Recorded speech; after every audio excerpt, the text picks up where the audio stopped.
people don't realize there's so many bars that would be happy to host them, and our goal is just to connect those two groups. Context matters more than anything. We're an AI-powered search solution that essentially takes a prompt and delivers a list of tailored prospects for your company. A lot of people have tried to do something adjacent to this, and they failed.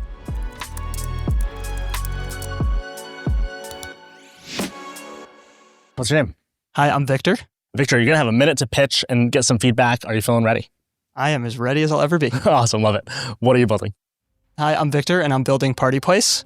Over the past 10 years, I've planned hundreds of events and gatherings. Everything from local organizations to a run club I started that now meets in 4 different cities, to always being the planner in my friend group.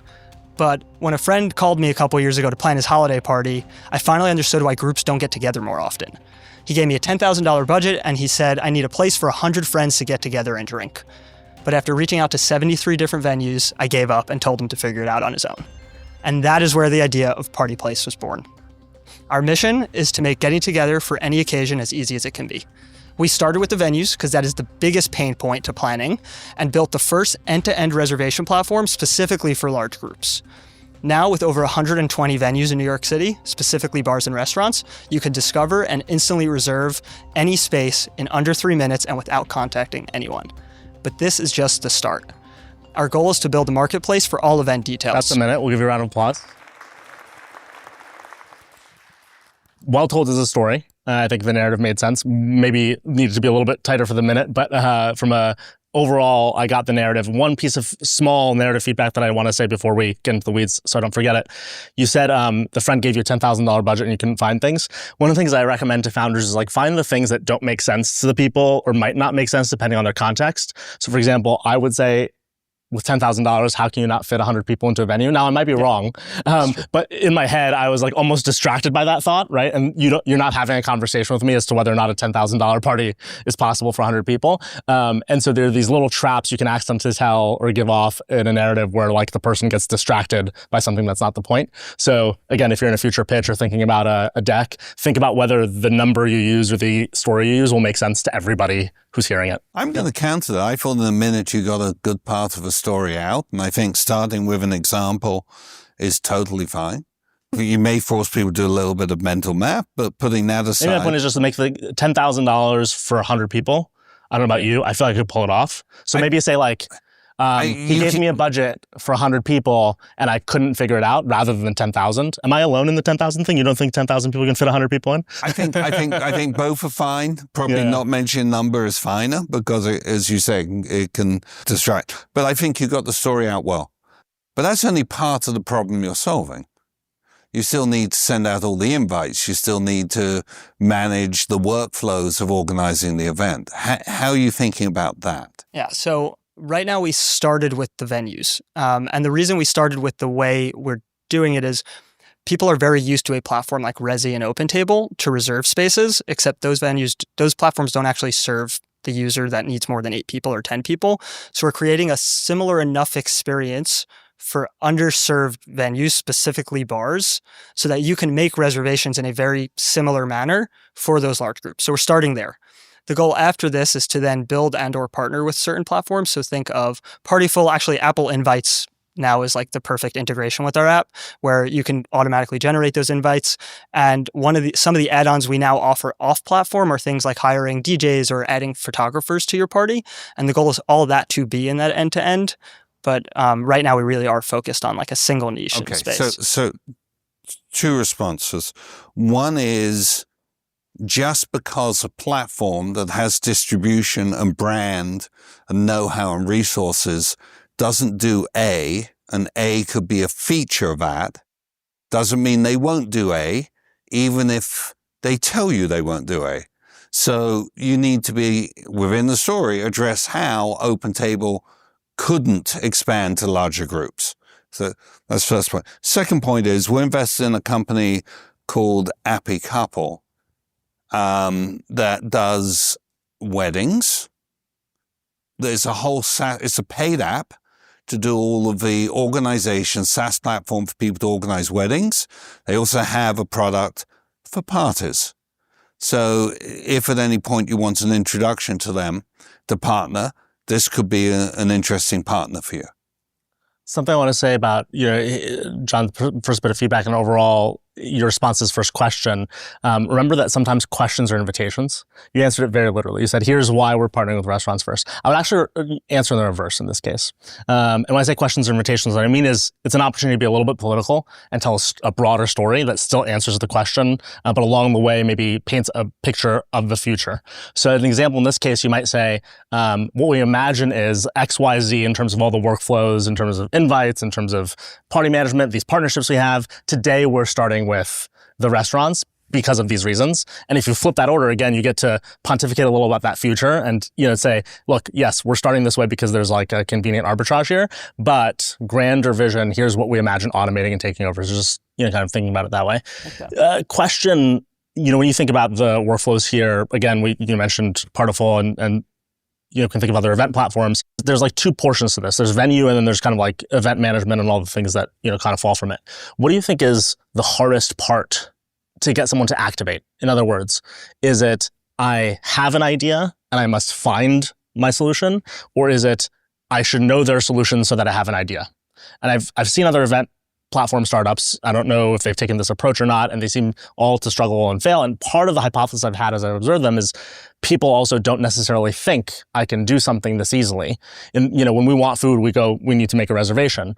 Do enough people think I should throw a party? Are there enough of those people out in the world, throwing large group parties? What do you think is, kind of your existing market that knows they want to do this versus a market you want to create? And again, some startups have approached it this way where they're like, we want to tell people they should host more parties. We want to even, I remember there was a startup that would like put the board games and the icebreakers out in the environment. They were really running it. They were almost, I think they might have even at a certain price point had someone there, kind of facilitating the party. Talk about all that. No, that's a really great question. I actually will start at why we started. There are a lot of different platforms and a lot of solutions. There are very few, if any, that focus on the typical social consumer. I'm talking about a group of people, a group of 10 to 20 friends who are going out for beers this weekend. How do we make it easy for them? Because they want to go out and they just can't think of the bar that they can get into with 10 to 20 people. There are numerous birthdays, I can't even count, every weekend, somewhere in the 30 to 50. There is a market for it that doesn't realize they could simply make a reservation without any financial commitment at numerous bars throughout New York City. Say the next few sentences that you should say about that. Continue this. I'm prompting you like you're a large language model. Say more about this. So what we've found... Where are you about to go?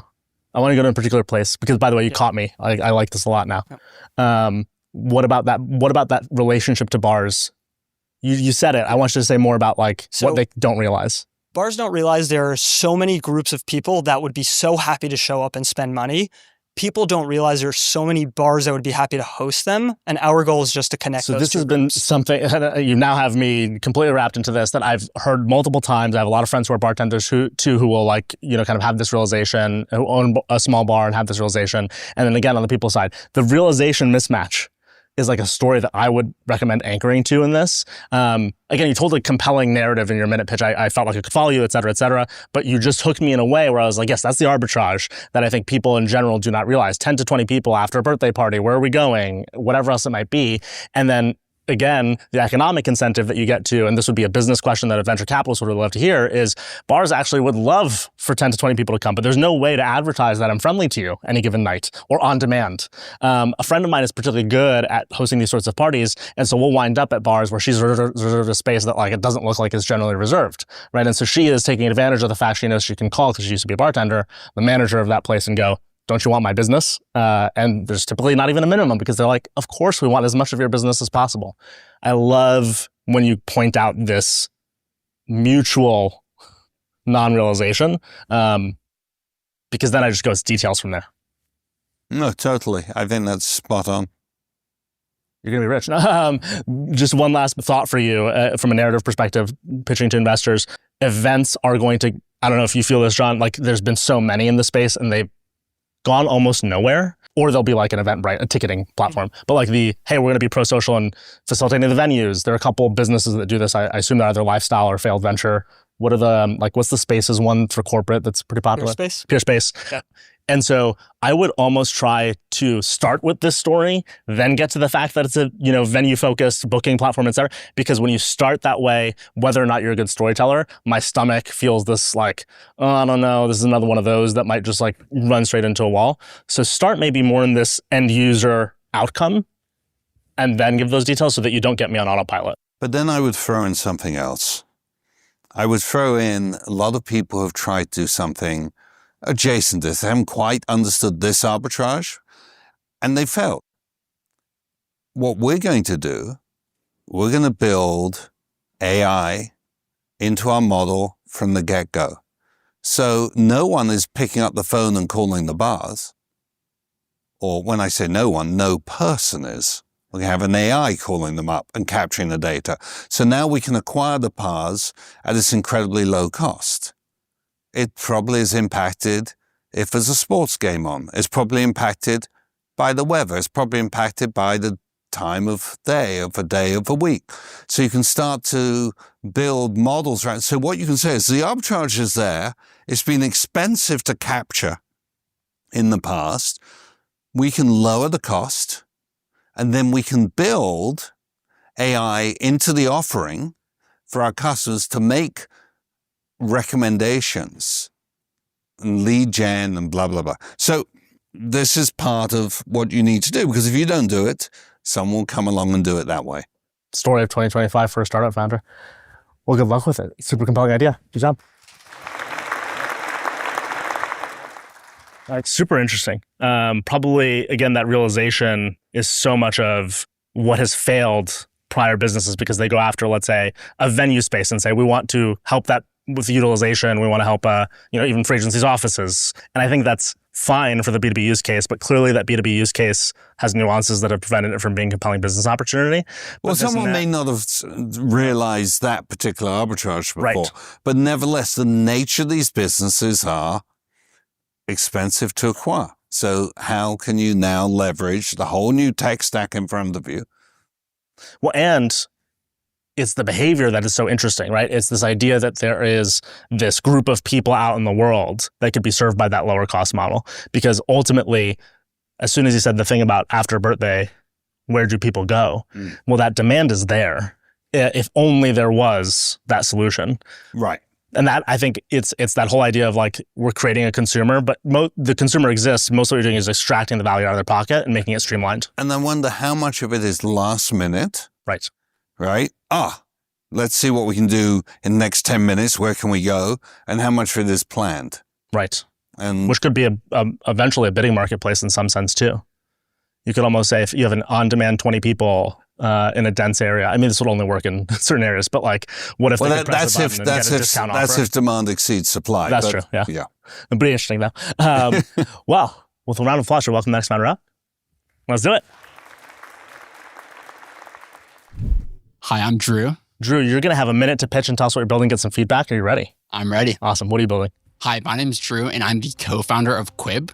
We're an AI search engine for sales reps to find their ideal prospects. So a year ago, I was a sales rep, and I'd wake up every single morning searching for my ideal prospects. I would look through the most rigid filters, though: industry, location, company size, and they just were not delivering what I was looking for. I wanted to find companies that had recent partnerships, or who had employee count growing, or who had a blog post that signaled that their company was the right fit for our solution. So I developed Quiib. We're an AI-powered search solution that essentially takes a prompt and delivers a list of tailored prospects for your company.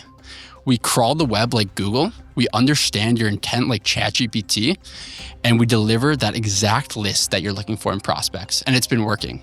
In the last 2 weeks we launched, we've already had 500 users sign up from companies like Salesforce and Intercom. Thank you. Awesome. Under a minute. Yeah, good energy. So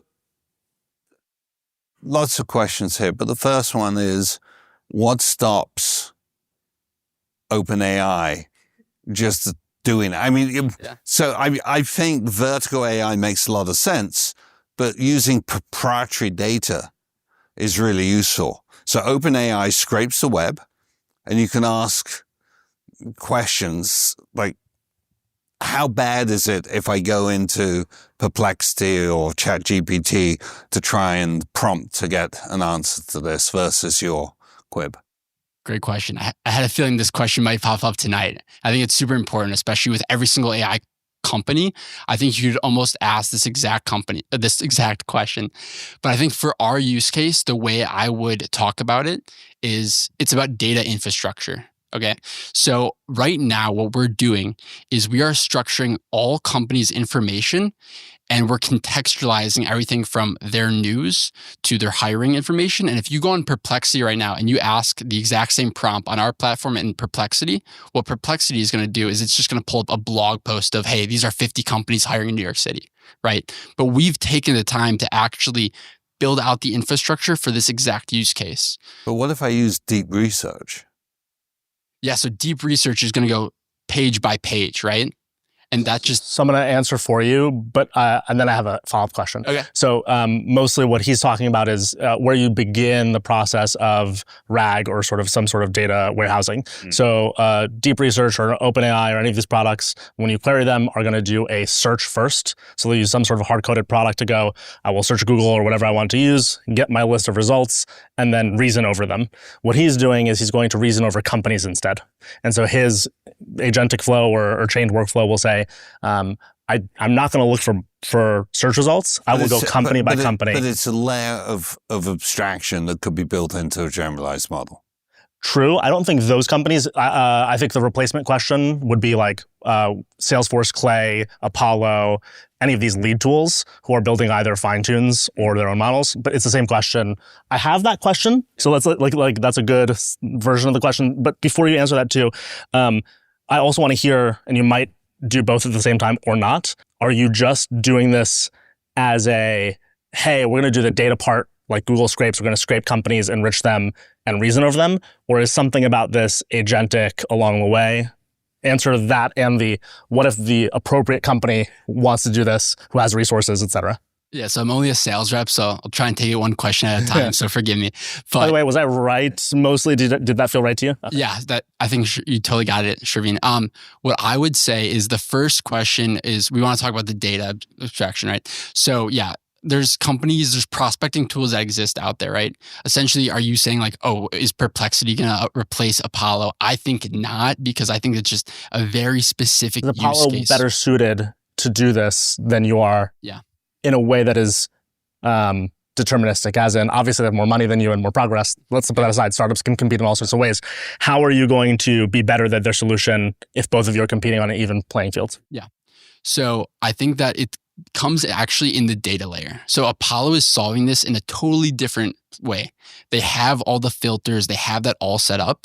If they wanted to build our company, they would build an entirely new product. It would be, okay, every single company, if it's free agency, if it's Quiib.com, we have to go to all of their data points. We have to figure out where all their blogs are coming from and essentially build out this new infrastructure. And something I didn't really touch upon in my pitch is my co-founder is a machine learning engineer. And what we learned is a generalized embedding model, which is how you turn words into numbers so that you can search for that. It doesn't work as well. It really is this secret sauce of how do you do RAG? It's like why there are these specialized companies that are doing RAG. How do you do RAG for our very specific use case, right? When you say, hey, show me companies hiring and they recently were funded, companies like OpenAI, Perplexity, it's actually very hard. It's not as simple as you might think. And that's like the secret sauce that I would say we are building, we're investing in, and that's what makes us different. Did that answer your question? I'm going to put this a certain way, which is like, it's an answer to the question, but I know you have a better answer because like, if you're building this the right way, it's inevitable that you're building it in a better way than you described. And I'll say it's a mixture of, I assume you said you have a co-founder, the engineer. I assume it's a mixture of being the non-technical founder that you're not going to represent to me what I want to hear.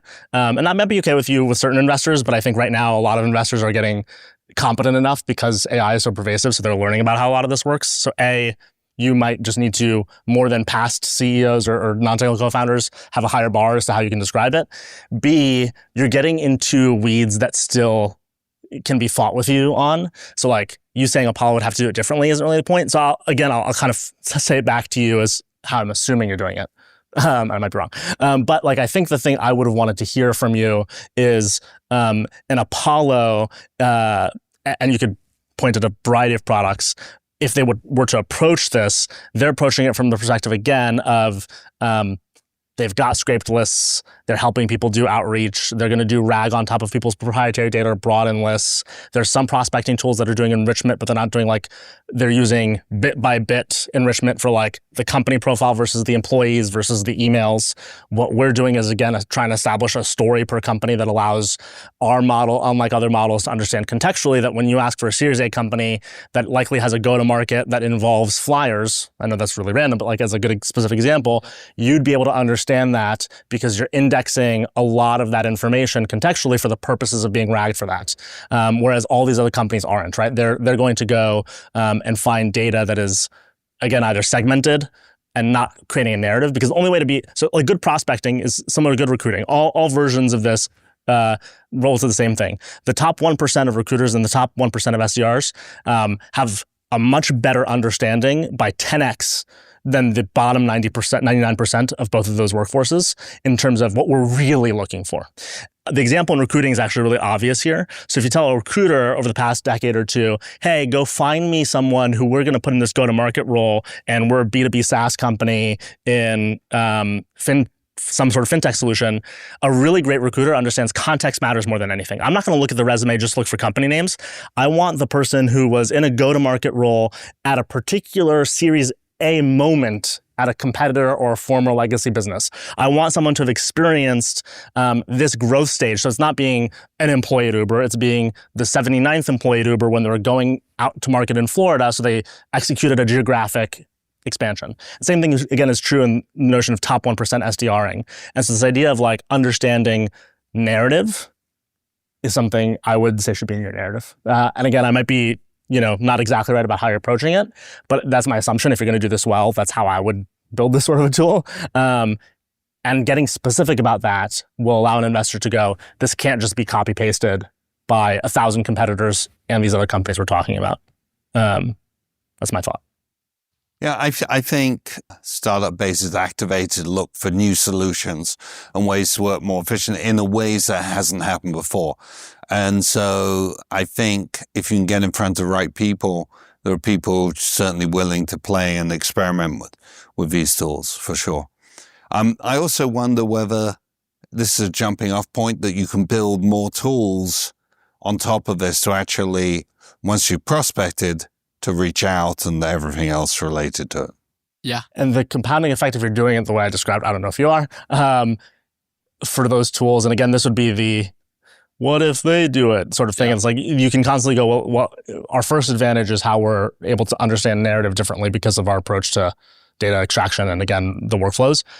Because then that advantage compounds or continues as you go into the outbound prospecting workflows or CRM workflows, because you're just starting on a different notion, which is the point you're making with Apollo. But you got to make it specifically, because it doesn't, when you say, hey, they're not focused on this, it doesn't sound like something they can't change very quickly. You have to go to their incentive to change, right? The reason going to a different founder a second ago who was pitching a venue reservation thing for people looking for a bar, the reason a Resi wouldn't do that or an open table wouldn't do that is because it's actually antithetical to the user experience that they're currently trying to create, which focuses very much on someone who's looking for a restaurant reservation in advance, typically, to get something that feels scarce to them and needs to be reserved in advance. And so if he was going to adjust why wouldn't someone else build this, he would talk about the philosophy of an open table Resi just is not compatible with this use case or this user behavior. And you can kind of do the same thing in these cases. So for Clay, I think that's something that comes up a lot, right? Because Clay is a tool where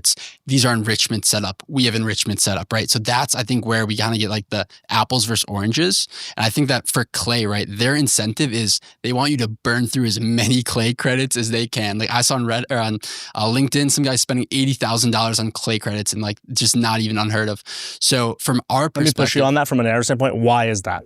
Why I know the answer to this, but why is Clay incentivized in this way? Yeah. So let's say you have 100 companies that you populate. You just went through Clay's first section, which is the preview of, hey, I want sales or software companies in New York City. You have a list of 1,000. Now you want to find the ones that are hiring, the next step, right? So they're taking you step by step by step just to get to that final thing where it's, okay, these are the companies in New York City. This is a workflow philosophy. Exactly. So and again, you're doing a good job here. And the thing you're saying differently than you did the first time is you're going, they're set up workflow to feed you field by field. They're more like a spreadsheet. We're more trying to be like the true top 1% of SDR who understands context and narrative.